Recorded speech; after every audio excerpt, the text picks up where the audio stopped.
Hi guys, how are you? I hope you're well. I am well myself. My name is Wanyiha. My name is Wanyiha Jindutia, and I welcome you so much to this space. I'm just from watching the second video I did on the altars that we were fighting, yeah? And as I'm watching, I get some like kind of revelations or reminders, yeah? And for the person who is following this story, and I felt like, oh my god, it was so long, like I don't even know how people will sit through that, but I'm hoping to just structure them in a better way. You guys, I didn't even know that this was where God was taking me until like a week ago. And so there's a lot of structuring to do, but he's also like just taking me along, yeah.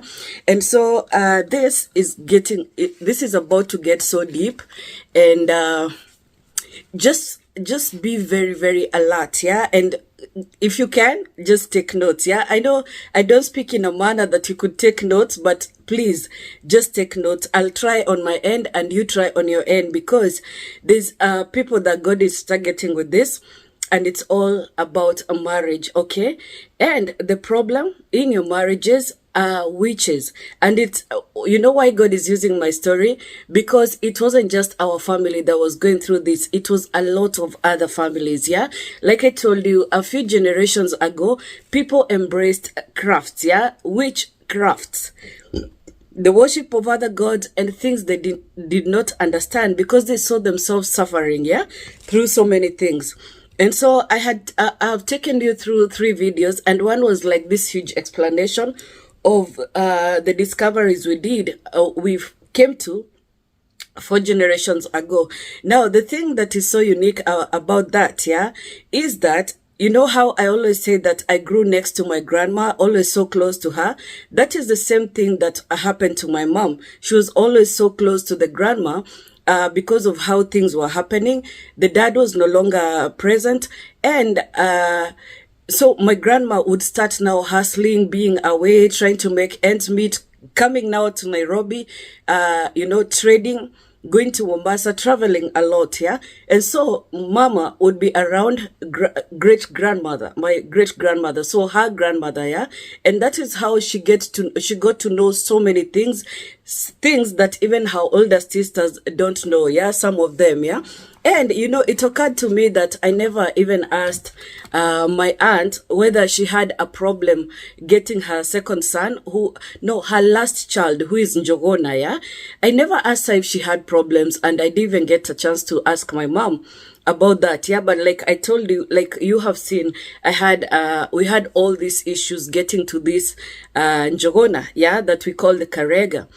And so you guys will not understand, but everything, even some things that I'm saying, and it seems like, like a flattered wife, everything has an explanation, yeah? You remember how I was telling you, I was sharing in the next video where we lost our father, and because my husband found me, like I had cleaned the room, and he said, I could never marry someone else. Put a pin on that, yeah? And now, as I was watching that, I talked about how I had doubts about my marriage, or whether I'm supposed to be there, because there came a prophet that said, the person you think is going to get married is not the one. God just revealed to me that it wasn't me all along, yeah? But even the prophet was confused, and she was very close to this one family that she thought, she favored them, yeah? But apparently, it's the daughter that was always so industrious, always so womanly, always so, active, that now, that the prophecy came about. But this prophet did not know, because she was also very, very compromised, yeah? So like when you're operating on evil altars that are speaking against you, you will find that even the other altars that you attempt to attach to are also very compromised, yeah? So many things. These people will go to a place you can't go. They will have encounters with spirits you don't know, but because sometimes they leave some doors open. And again, they are also in the generations where they're still being affected in so many ways. Yeah. So they will say something, and sometimes they now begin to take control of the, like if a prophet is coming around your family, sharing, coming around, and it's like the prophet is a friend of the family, but this prophet is compromised, they will end up like taking control. Yeah. And that is how you see some pastors are just so close to the family. I'm saying pastors, but some people are in the prophetic and they don't know. Also, if someone is a man of God or woman of God, they're given access to the family, but they come here and they start getting so narcissistic. They are controlling. They get a hold of some of the members of the family, and especially the women, because women were impressionable, and women, we are so gifted by God spiritually. And sometimes when you see a structure being formed, a spiritual structure, all the things that we didn't understand, we are now getting an explanation. We will ride with that person because we think they will lead us to what we are struggling with. Yeah, we'll find an answer. And so you'll see that this person will get very special treatment in this home, but they are not correct, okay, because they are compromised. Yeah. So I find that in this journey, my God, you have to be really, really extra, so close to God, because like in this period, the first time I got this revelation, I made the videos to tell the whole story, and then I realized I can't put those out. The way they're structured is not correct. I made some more, and that is why I got the first and the second video. Then it turned out I could not release the others because I felt like the story was not clear, and it was so much time to just watch and get clarity and edit. I felt, no, this will not even look authentic. Yeah. And so it turns out that God, what I thought I would release last, God now made me release the third video about what they did to us. Yeah. And that I actually noticed is what some members of the family that are very close and in this battle got connected to. Yeah. So these videos are not even getting much viewership, but but you can't even believe what is going on. Yeah. And so God was leading me on what to do and how to do it. Yeah. And I told you, even before this happened, yeah, there's just so much that went into it, and I will tell you eventually, because you guys are just so chosen, and so God is very intentional about you. Okay. All right. And so this as titled is your problem is witches. Yeah. And I'm going to read a scripture that God gave me when I was when he gave me this message, or also now showed me how we would enter into this. Yeah. So it's James 4:1 from verse 1 to 10. What is causing the quarrels and fight among you? Don't they come from the evil desires at war within you? You want what you don't have, so you scheme and kill to get it. You are jealous of what others have, but you can't get it, so you fight and wage war to take it away from them. You don't have what you want because you don't ask God for it. And even when you ask, you don't get it because your motives are all wrong. You want only that what will give you pleasure. You adulterers, don't you realize that friendship with the world makes you an enemy of God? I say it again. If you want to be a friend of the world, you make yourself an enemy of God. Do you think the scriptures have no meaning? They say that God is passionate, but that the spirit he has placed within us should be faithful to him, and he gives grace generously. As the scriptures say, God opposes the proud but gives grace to the humble. So humble yourselves before God, resist the devil and he will flee from you. Come close to God and God will come close to you. Wash your hands, you sinners.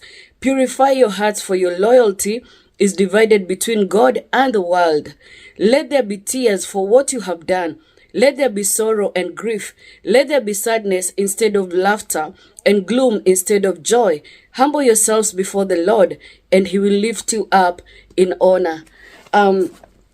let me tell you, that is what we do a lot when we look around and we see that other people are benefiting, are getting blessed. They're in their own path and they're coming to all this, and we get jealous and we start fighting them. Yeah. But now God is telling us that, these quarrels are caused by the desires of our heart, but we don't even know the truth. We don't know that the scripture is real, and so on and so forth. Yeah, I don't want to break it down. It's so clear, and I want you to also read it. Yeah, and so okay, so something happened in this season that I was actually telling my mom about because it was so odd. Yeah, and in this season also, I never thought about this before. But apparently, when I decided not to join university, it was a part of the craft, and let me tell you, that was not the only thing that happened. I lost a lot of gifts, including that gift of writing, because it had started shining earlier, and I did not even charge it to anything. Okay. And I lost, gift of speech. I told you I was always focused in English. I could speak very good English. Suddenly, it's like I have dyslexia and I have this issue of retrieving words. Yeah.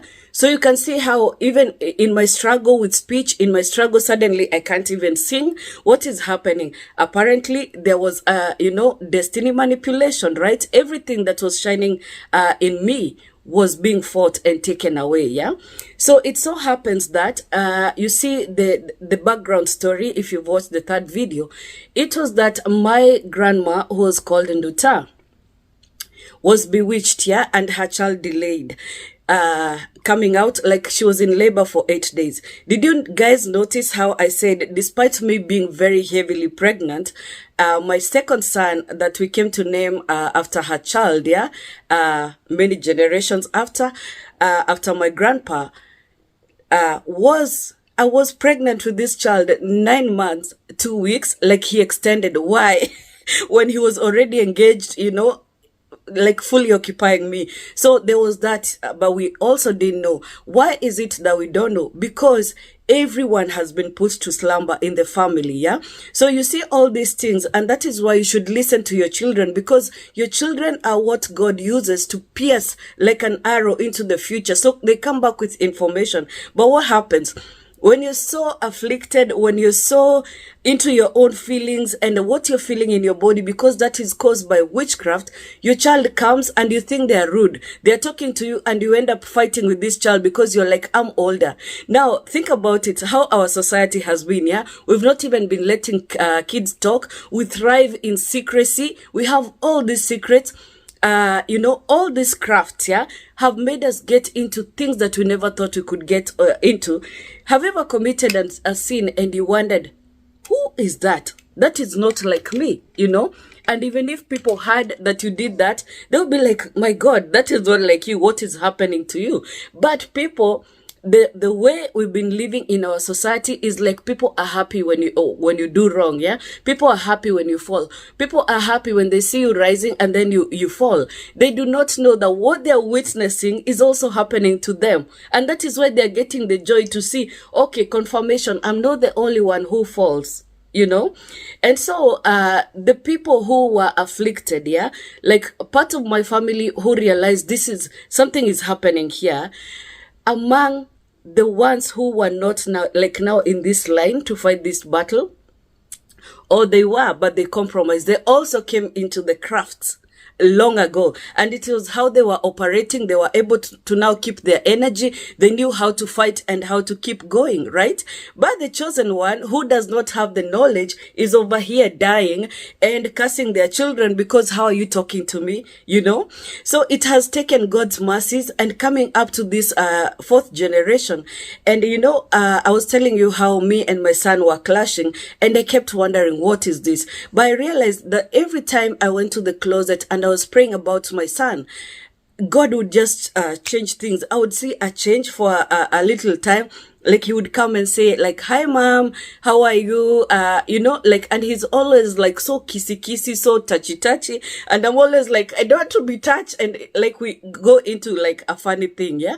And then he did a 180 eventually. And he would come and just want to spend time with me, want to talk with me.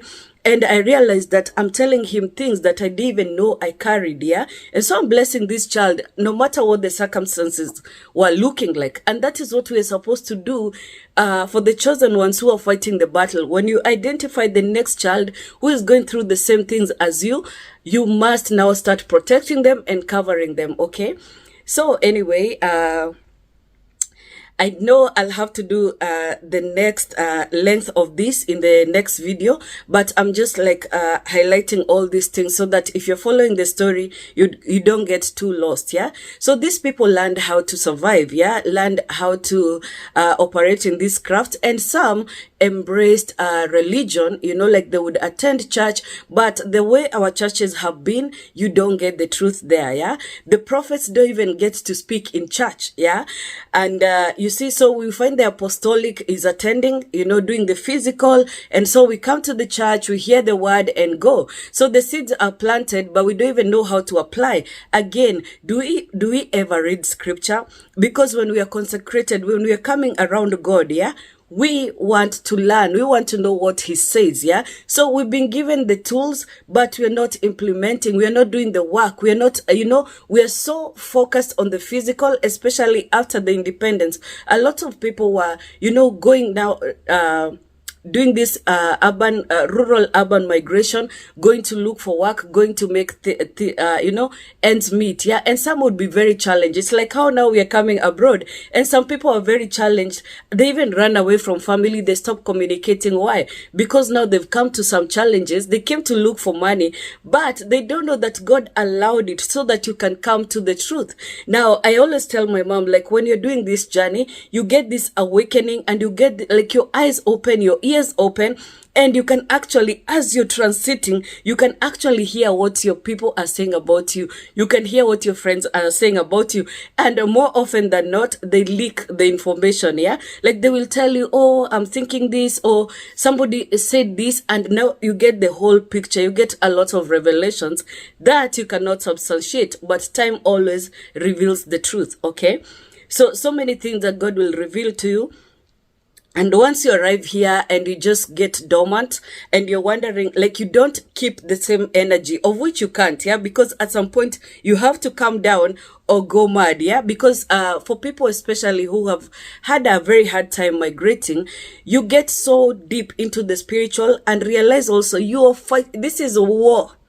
Now the evil altars can tell that you're breaking off. They're fighting you, yeah? And you haven't even known, you know, the secrets of a spiritual warfare. Okay, you're fighting, but you're not aware. All right. So God is bringing you into knowledge. And I told you how, like, I entered Canada, and because God knew and I wanted, I needed to be fed information to get clarity on what is happening, the kind of dreams that I'm dreaming. He would send now Kevin Ewing. And I realized, like, some of my teachers also came to knowledge through Kevin Ewing. He was a teacher of the word, taking hours and hours teaching, and people would sit there and listen because there's just a way he connects scripture. Just a way, like, once you start listening to him, now you get better explanation in dreams. You're able to dream and identify what is going on, yeah? And he's also now bringing clarity to all these things that are happening in your family, yeah? So you get the knowledge, and then now God puts you in agreement to wage war for your family, okay? So I left off where I was going to school, yeah? And so I went to school, and then I want to just add this part so that I go now into the nitty-gritty and show you how the witches affect your family and the family members that come into agreement with witchcraft to afflict you guys. It's just so crazy, yeah? So I was going to school, and because I didn't have money, I had like 2K, yeah? So I come into this school and they accept me, and later they actually facilitated a bursary for me when I didn't expect it, yeah? One day I'll give you this in detail. But just seeing that miracle of being accepted to school with 2K, and the whole year, this school is supposed to be paid for 40K, yeah? And eventually I got this miracle where I got like a 31K bursary, yeah? So seeing that miracle, this is what like caused me to speak, right? I told you, when the Spirit of the Lord is poured over men, right, your young women or your children will dream dreams, they will see visions, the old men will prophesy, all of that will happen. So I go into the school, it's such a miracle. I've always done this practical thing. I'm always cooking for my husband. He loves my food. I'm so inspired. So what happens? I decide go in, become a chef. But once I get there, I'm like wanting to learn the theory because I feel like I'm always practicing. I'm in my husband's house. Let me tell you, this man could borrow just to ensure I have ingredients to cook. Yeah. So I tell him, you know, my friend had a sister who was trying everything in this life. She was trying everything in Kenya and she just couldn't get a job despite her training. She couldn't get, you know, like a man. Eventually she did, but she was like, nothing is working for me. So she broke off. Like, she got this, avenue and she went to Canada. So I was like, you know, your own country can refuse you. Yeah. So why don't you try and go to and apply to school out there? Maybe, you know, your dream can come true. And he goes to apply. He goes to like check for schools on the internet, and he comes now across the school that he went to. Like, he didn't even take time. I'm telling you, when it's God's time, he puts things in motion. Yeah. And so he comes into this you know, school, and he gets the supervisor, and he's so impressed with his credential. And I told you this guy was forever reading. So anyway, and he had done well, yeah, with his undergrad. And so this guy says, I accept you, you know, so you should apply now formally to the school and we'll send you an admission letter. But when he applied, we had to wait like a whole year before we had anything. So we got this sudden hope. And then like it was being taken away. And for a year we were struggling. I'm looking at him like, there's no reply. No. And the whole year he's reading the book of Job. Yeah. And so it was just so trying for us. And I was feeling like this guy, he's not hustling enough. I'm like, why don't you talk to the guy you talk to? Yeah. And he's like, you know, be patient, be patient. I was like Job's wife. Yeah. The way I'm pushing him. And I'm like, no, you guy, you have to go. You have to do this. You have to, you know. Because now we were coming to a level of poverty we had not known before. Even this experimental cooking had to stop. Our power was disconnected because we were siphoning. It was disconnected by Kenya Power. We had no water. It was like everything that could go wrong went severely wrong. The kids were chased out of school. We had no money. So things were going so bad. And you will see this happening just before God unleashes you into your new season. Yeah.